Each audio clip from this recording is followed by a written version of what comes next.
This is a follow-up video to the one that I did yesterday where Kevin O'Leary accuses these two women right here of being Communist Chinese Party representatives and operatives trying to subvert his desire to build the biggest data center in the entire world, 62 square miles. You heard that right, a 62 square mile data center, 2.5 times, they say, the size of Manhattan. Anyway, he accuses them of being Chinese operatives.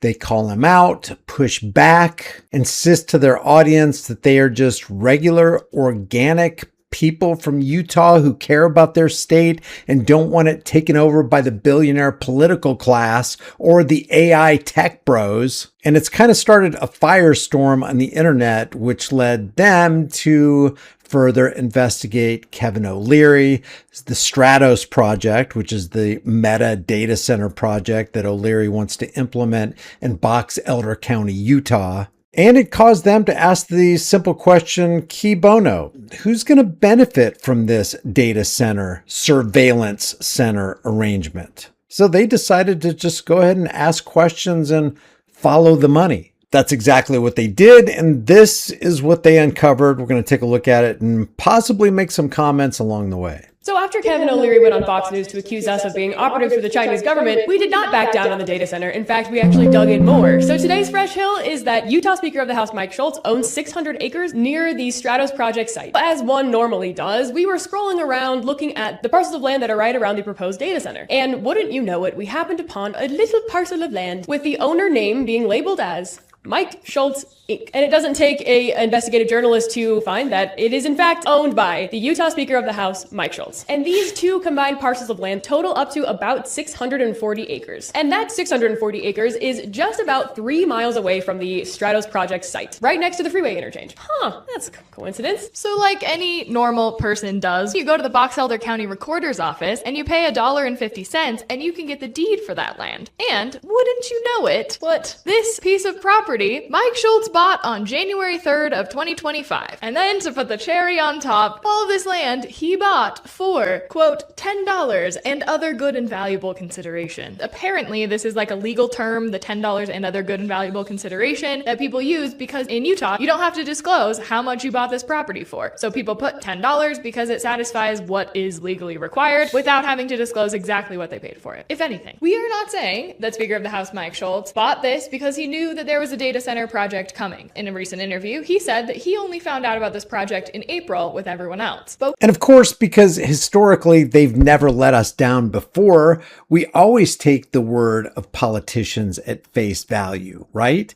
Why is it that politicians are always getting themselves into conflict of interest situations that appear super coincidental? I mean, just in early of 2025, he buys all of this land ahead of the announcement that there's going to be this massive, the world's biggest data center there. What kind of NDA did this guy sign? And what kind of NDAs did the commissioner sign? What kind of backroom deals? Who does benefit from this? We find also, historically speaking, that politicians benefit greatly from insider trading knowledge that none of the rest of us has access to, and they make their investments, they take their positions, and then they capitalize on those investments and positions. What we are saying is it is a pretty big coincidence that he owns this much land right next to this data site that he bought last January. He calls himself a farmer and a rancher. But what you might not know is that before he was a farmer and a rancher, he was a developer. Mike Schultz is also a millionaire. And his most recent conflict of interest disclosures list 25 business entities. All of those ranging from hotels in Hawaii to real estate to apartment buildings to his private plane. So Mike Schultz does own some farming and ranching land near Hooper. Said correct.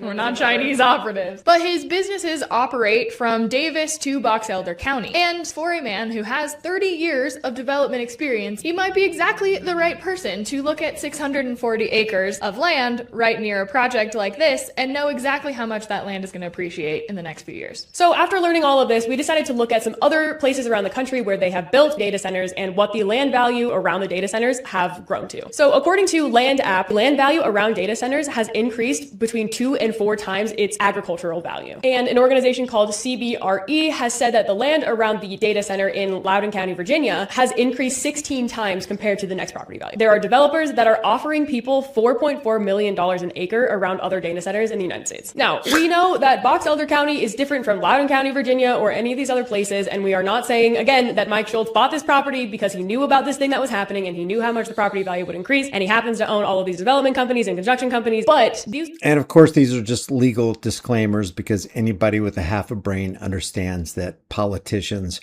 aren't this lucky. They do operate on insider information and they do stand to profit greatly from these backdoor arrangements, which means they're in bed with their donors and the people who are giving them this insider tip information and not the constituents that elected him to do what he's supposed to be doing, protecting and securing the life, liberty, property, and the pursuit of happiness of his constituents. Questions have not been asked on the public record. We are not in a position to answer those questions, but we encourage other people to try and get answers to those questions. Now, Mike Schultz is not the only Utah legislator that happens to own property very close to the Stratos Data Center project. Senator Scott Sandel also owns a large amount of land about 3 to 4 miles away from the project. Now, Sandel said on the record that he hasn't been approached about selling his land yet, but he might sell it for the right price. And Senator Sandel just happens to be the same Senator Sandel that sponsored SB 132 during the 2025 legislative session. This was the bill that made this Stratos data center possible. What are the chances? All state legislators have to fill out a conflict of interest form every single year, but Mike Schultz Inc. he lists as a holding company. Now, by Utah law, he is not required to say what that holding company owns. There is an optional section of the conflict of interest form, item 6A, where they have the option to disclose if they have investments that might lead to a conflict of interest. Mike Schultz has left this section blank on every single one of his conflict of interest disclosures. Under Utah law, which Mike Schultz and Senator Scott Sandel have helped to create, all of this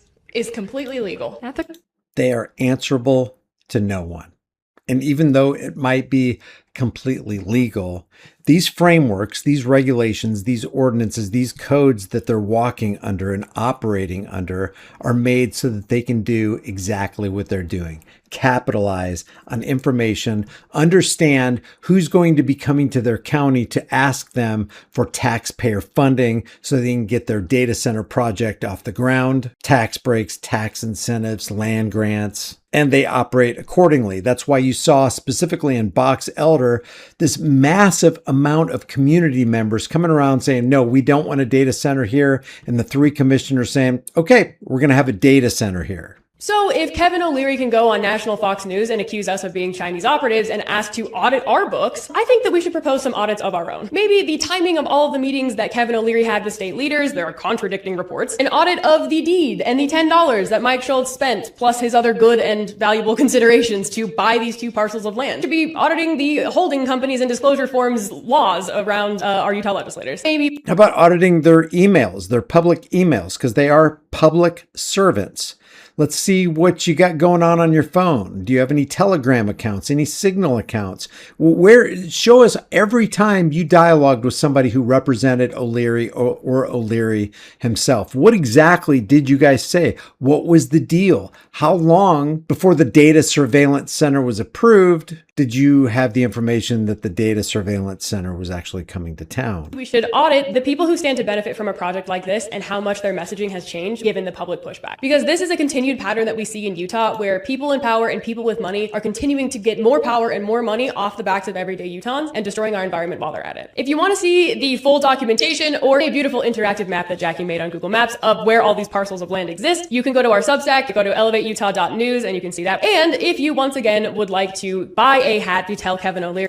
Again, they are from Elevate Utah, Kevin O'Leary, and the tech bros of Amazon, Meta, Google, X, and all the other tech giants are not your friends. They are your vile enemies. And we need to continue exposing them. Maybe one day something will stick to the wall and true accountability and transparency will happen. I'm not going to give up hope. but I'm also not going to hold my breath. Leave your thoughts about this for the powers that shouldn't be in the comment section below. Let me know what you have to say. When you leave your comments, you really push videos out like this out into the algorithm. I really appreciate you joining. Please make sure you like this video, share this video, subscribe to the channel, hit the bell notification icon, and I'll try to get the join button going. I don't have it going on here yet, but I really appreciate all the support. If you want to support further, the links are in the description. I will see you in the next video.